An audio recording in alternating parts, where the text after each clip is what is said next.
Praying for us. It is of a great sadness that I announce to you the passing on of my daughter Israela. As a father, it was my desire to see her growing and living to fulfill the purpose that the Lord had called her for. Israela was born during the time when myself and my wife were going through a lot of persecution. She has grown knowing nothing but the labor and the fight and the pain as parents have been through in the course of serving God. And not just a child, but she was someone who had given her life to Jesus Christ as her Lord and her personal Savior. Israela was a young girl who loved worship and serving God. It is important to notice that we as a church, as well as parents, did our part. We prayed, we fasted, we declared, and sought God to saving her life. But we believe that God's will is sovereign, and we bow to his purpose and to his will. And we believe that the devil has no power over God's children. And we believe that this could not be the will of the devil, but it is the will of God. And we bow to that sovereignty of God and say, let his will be done. We are a church that believes in miracles, that believe in healing, and I believe that Jesus Christ is the healer. One asked me a question and said, do you still believe in God? And my answer was so simple. I will believe him even more after this. I will believe in him more than I've ever believed. I still believe that God, he is the same God who was, who is, and who is to come.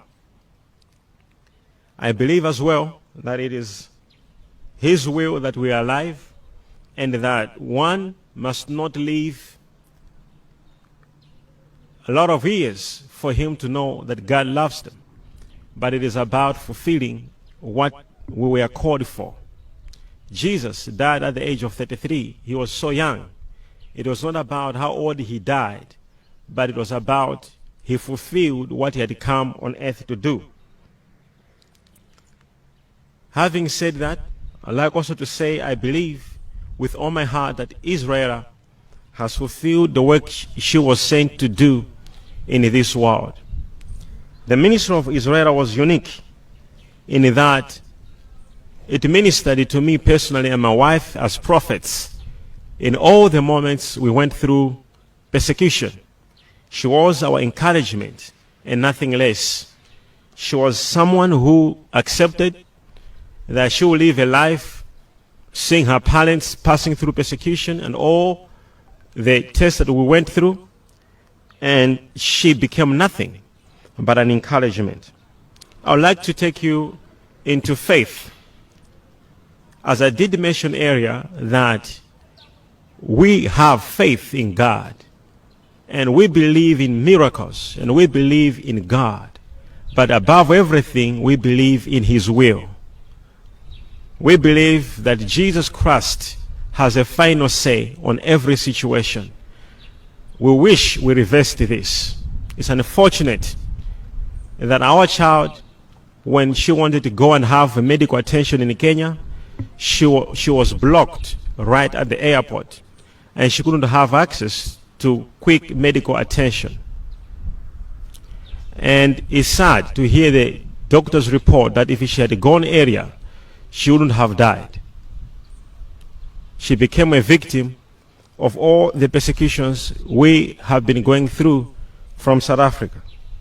However, we believe that if it was God's time and God's will, this was supposed to happen in this way. God would call anyone at any time, at any place, through any means. We believe that she is singing with the saints in heaven, and that she's with angels and she's with God. And because of that, I am calling all my leaders across the world of the Enlightened Christian Gathering Church, all our followers, all those who stand with us, who love us, and everyone else across the world, that we will not have sorrow around the passing on of Israel. Rather, we will have 3 days of celebrating and worshiping God for the life of Israel. We will not mourn. We will celebrate the life of a great prophetess. She lived to be our prophetess and minister to us personally, and forever we shall remember her. And as we praise God and rejoice and celebrate her life, we will stand in worship for the next 3 days, giving God all the glory.